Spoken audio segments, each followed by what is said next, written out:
Graça e Paz, Pastor Giovanni aqui, e hoje eu quero falar com você sobre um assunto muito importante para os dias atuais. Eu quero falar com você sobre um dos pontos que é a base para o avivamento em nosso país. Nós cremos nessa promessa que está chegando o avivamento, que vai acontecer o avivamento no Brasil. Mas para isso é necessário ter arrependimento, um clamor verdadeiro, coração quebrantado e verdadeiramente uma intensidade, uma vida madura diante do Senhor. E entre essas bases eu quero falar sobre o clamor. Eu quero falar sobre a aliança de oração. Aliança de oração. Esse termo foi utilizado pelos avivalistas, aonde mostra um grupo de homens e mulheres que se juntaram para buscar ao Senhor por algo sobrenatural e especial para um determinado lugar, para um determinado país, para um avivamento genuíno por onde eles passavam. A aliança de oração está ligada a pessoas que oram uns pelos outros, para falar sobre ministério, para falar sobre vida com Deus. E em João 2, do versículo 1, mostra a força de uma oração. Vou ler para você. E ao terceiro dia, fizeram-se umas bodas em Caná da Galileia, e estava ali a mãe de Jesus. E foram também convidados Jesus e os seus discípulos para as bodas. E faltando vinho, a mãe de Jesus lhe disse: não tenho vinho. Disse-lhe Jesus: mulher, que tenho eu contigo? Ainda não é chegada a minha hora. Sua mãe disse aos empregados: fazei tudo quanto eles vos disser. E estavam ali postas 6 talhas de pedra para as purificações dos judeus, e em cada uma delas cabiam 2 ou 3 métritas. Disse-lhe Jesus: enchei de água essas talhas. E encheram-nas até em cima. Disse-lhes: tirai agora e levai ao mestre-sala. E assim o fizeram. E logo que o mestre-sala provou a água feita vinho, não sabendo de onde viera, se bem que o sabiam os empregados que tinham tirado a água, chamou o mestre-sala ao esposo e disse: todo homem põe primeiro o vinho bom, e quando já tem bebido bem, então o inferior, mas tu guardastes até agora o bom vinho. Jesus principiou assim os seus sinais em Caná da Galileia, e manifestou a sua glória, e os seus discípulos então creram nele. Esse texto mostra claramente o primeiro milagre de Jesus. Aí você se pergunta: onde está a aliança da oração aí, Giovanni? Eu quero te falar que a aliança da oração neste texto está sobre a forma em que Maria pede para Jesus que inicie o seu ministério. Existe algo muito importante aqui, vários pontos essenciais neste texto. O primeiro que eu quero trazer para você é que Jesus, ele estava presente naquela festa. Jesus, nós vemos aqui no versículo 3, versículo 2 e 3, que Jesus e os seus discípulos estavam presentes naquela festa. Muitas vezes nós nos encontramos em um determinado ambiente, aonde não acontece às vezes um reboliço, um movimento, um barulho, algo visível, e nós pensamos automaticamente: Jesus não está ali. Isto é um engano. O Espírito Santo não está naquela igreja porque lá não tem barulho. Isto é um engano terrível.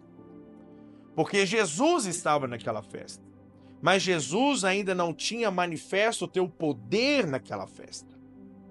Então, o fato de não ter a manifestação do poder de Deus não significa que Jesus não estava naquele local.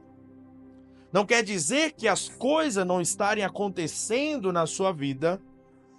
Não quer dizer que Jesus não está na sua vida. Apenas não houve a manifestação da glória de Jesus na sua vida. O Espírito Santo de Deus está aqui no nosso meio agora. Aonde você está, eu clamo a Ele para que Ele esteja com você. Mas algo muito especial acontece também neste texto. Maria, mãe de Jesus, se aproxima de Jesus e faz um clamor. Nós sabemos que a oração é a conversa com o Pai, é conversar com Deus. Maria tem uma conversa com Jesus, a ponto de falar com ele: Jesus, acabou o vinho. Algo curioso aqui me chama a atenção, porque normalmente quando nós estamos com algum problema, às vezes um problema de saúde, um problema às vezes talvez psicológico, nós não procuramos qualquer pessoa para nos ajudar a resolver esses problemas. Normalmente nós procuramos pessoas que são especialistas naquele determinado assunto. Se sentimos uma dor no nosso joelho, na nossa perna, nós automaticamente procuramos um ortopedista. Porque o ortopedista é um profissional da saúde responsável por esse tipo de situação. Quando estamos enfrentando uma situação, por exemplo, uma situação de depressão, de ansiedade, nós procuramos um especialista na área, um psicólogo ou até mesmo um psiquiatra. Ou seja, nós estamos em busca sempre de um especialista para nos ajudar com os nossos problemas. Naquela festa, havia um problema: acabou-se o vinho. A pergunta que eu quero fazer para você é o seguinte: por que Maria, mãe de Jesus, procura Jesus para resolver um problema de vinho? Por que Maria procura Jesus para resolver um problema do vinho daquela festa que acabou? Jesus era especialista em vinho, por acaso? Não era especialista em vinho. O que chama atenção nesse texto é que Maria sabia quem era Jesus. A oração, a conversa, o diálogo traz para você a intimidade com Deus. Ele te mostra quem é Jesus. E Maria não foi no especialista do vinho, mas ele foi no especialista de milagres. Maria sabia que Jesus não era um homem comum.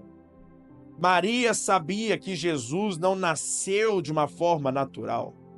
Maria sabia que Jesus era uma pessoa de Deus, era uma pessoa especial.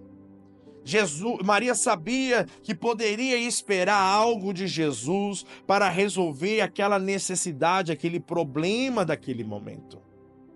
Maria não foi no especialista de vinho. Maria não se prendeu ao problema que ali estava. Maria foi em busca do especialista em fazer milagres.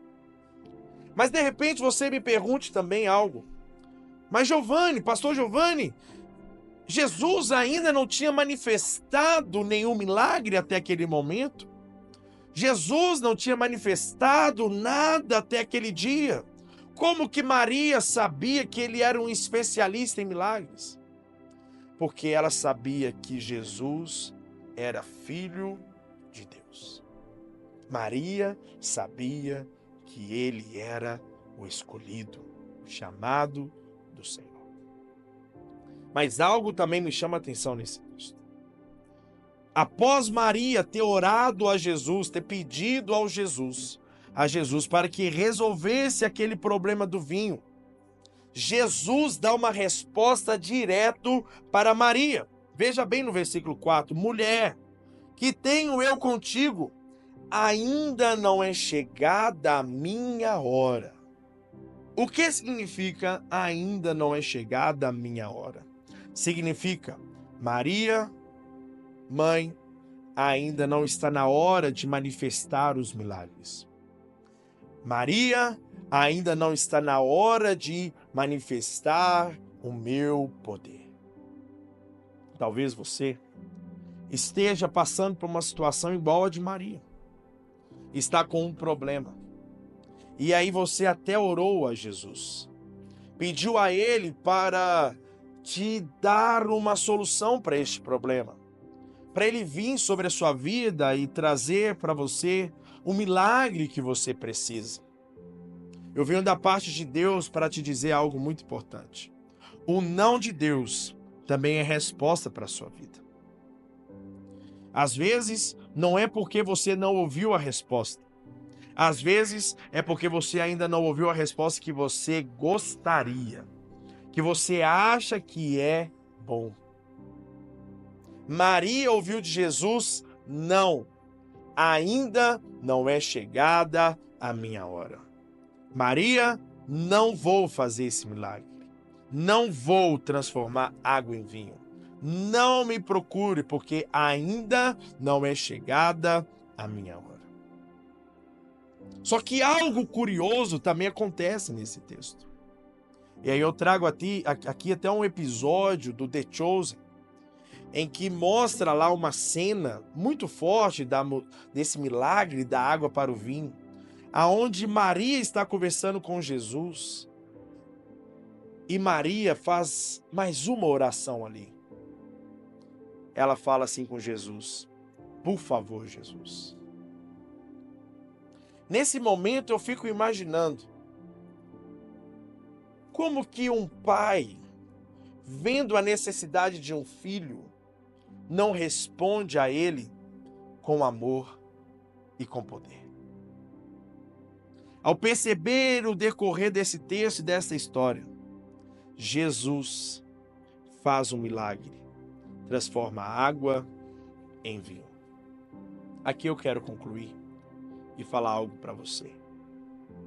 Uma oração sincera, uma oração de verdade diante do Senhor pode mudar um decreto, pode mudar um não. Às vezes, nós recebemos uma resposta do Senhor e esta resposta, aos nossos olhos ali, a gente não entende. Maria nos ensina que, mesmo às vezes recebendo uma resposta que não é o que nós esperávamos, vamos orar um pouco mais. Vamos continuar pedindo ao Senhor. Vamos clamar a Deus. O rei Ezequias passou por uma situação parecida com essa. O profeta tinha chegado até ele e falado que ele iria morrer. O profeta imediatamente se prostra diante do Senhor e começa a orar ao Senhor e começa a clamar ao Senhor. A palavra do Senhor fala que antes do profeta sair do palácio, ele recebe uma nova orientação de Deus e ele volta para falar novamente com o rei Ezequias. E a fala agora para o rei é: o Senhor está te dando mais 15 anos de vida. Existem orações que tocam o coração de Deus, que são capazes de mudar decretos. Mas também quero trazer uma história aqui que o final dele não foi conforme a oração esperada. Rei Davi. Rei Davi tem um filho com Betseba. Betseba está grávida. Porém, a palavra do Senhor fala que um profeta chega a Davi e fala que esse filho não vai viver. Davi, tomado então pelo seu arrependimento, vai orar a Deus e jejua e ora. Mas quando o filho nasce morto. Nós entendemos que existem decretos que o Senhor dá, que a sua oração pode mudar, mas existem outros que Ele não vai mudar, porque tudo isso não é sobre você, não é sobre mim, é sobre Ele, é sobre a glória dEle. Então entenda algo muito importante. Uma oração sincera, uma oração de verdade, pode mudar o decreto que o Senhor deu para a sua vida. Que o Senhor possa te abençoar, que o Senhor possa avivar a sua terra, a sua cidade, a sua casa, a sua igreja, no nome do Senhor Jesus. Para saber mais, nós temos um grupo que está se formando para vivermos essa aliança de oração, que se chama o Mind of Christ.